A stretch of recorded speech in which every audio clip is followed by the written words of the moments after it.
second, Sir Peter Bottomley. Well done.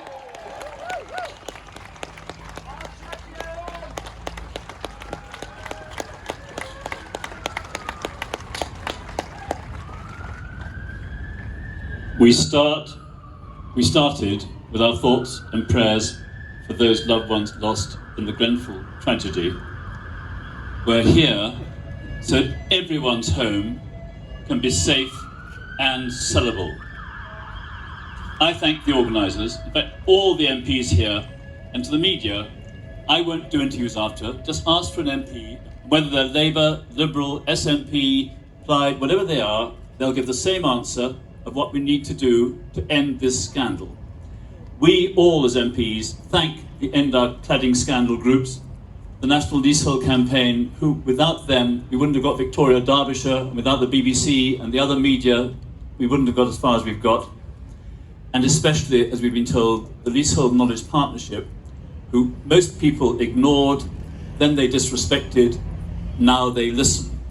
And if in the first week after Grenfell they'd listened to the Leasehold Knowledge Partnership, it would have been like the people in Australia, where you have to find the problem, fix the problem, fund the problem, and give people back their lives.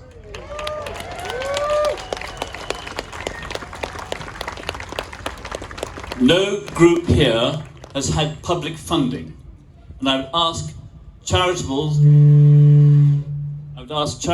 donors and others who've got some money to think of giving it to the cladding groups, to the campaign, and to Leasehold Knowledge Partnership, the campaigning charity, so that we can get this through to the end of the line. It takes time, it takes effort, we can't just rely on volunteers. In 4 years, have we found fixed and funded remediation of all the building safety issues? No. Leaseholders every day face a home that may not be safe, every day on a daily basis.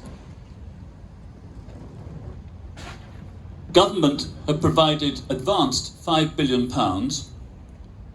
They expect to get £2 billion back in levy, £2 billion back in tax, and £3 billion back in VAT. So the Treasury on a cash flow basis might actually make a surplus. What happens to the £10 billion still needed? It falls on private leaseholders and social tenants, and that is wrong. Then governments say, make claims against those who are responsible.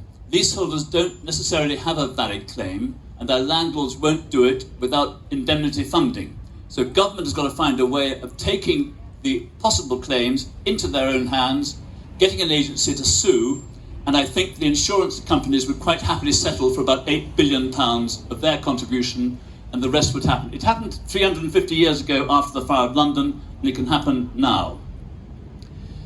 4 years ago was the first time a housing minister, Gavin Barwell, said there was no excuse for leasehold homes on onerous ground rent terms. Sajid Javid announced new measures. Brokenshire helped. Robert Jenrick helped as well. Now we're in the hands of Michael Gove. Michael, can you hear us?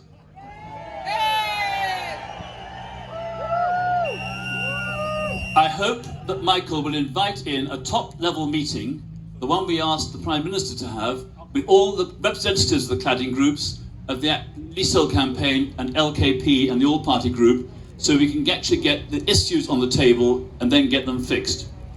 We note the Competition and Markets Authority announcement yesterday about another developer who did wrong. We welcome that. We welcome the Law Commission proposals. Here is where I come towards my conclusion. Government and we in politics must put right the wrongs of the past, end the unfair system, which goes back to the time that that Great Hall of Westminster was built in 1090. This problem's been here for 900 years.